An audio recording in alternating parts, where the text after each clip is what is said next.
Strategically পড়তে হবে, discipline ওয়েতে পড়তে হবে। মেসভাবে পড়ে কোনো লাভ নেই।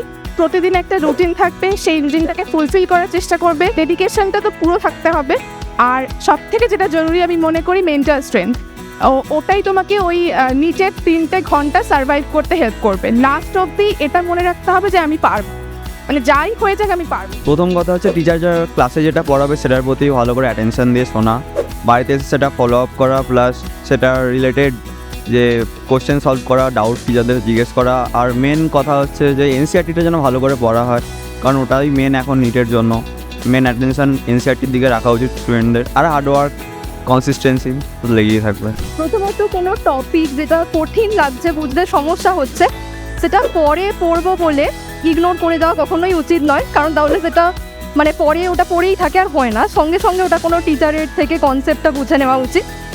সেকেন্ড আরেকটা বলবো, এনসিআরটির প্রতিটা লাইন, বিশেষ করে বায়োলজি এনসিআরটির ক্ষেত্রে ডায়াগ্রামটা খুব ভালো করে করা দরকার, কারণ এখন নিটে 2-3টে ডায়াগ্রাম বেস কোয়েশ্চেন থাকে। আর থার্ড যেটা বলবো সেটা হচ্ছে মক টেস্ট দেওয়ার পরে ভালোভাবে অ্যানালাইসিস করা, কারণ মক টেস্টের অ্যানালাইসিস থেকেই তো আমরা বুঝতে পারি আলটিমেটলি যে আমাদের কোন টপিকটা উইক আছে, কোথায় আমাদের ইমপ্রুভ করতে হবে।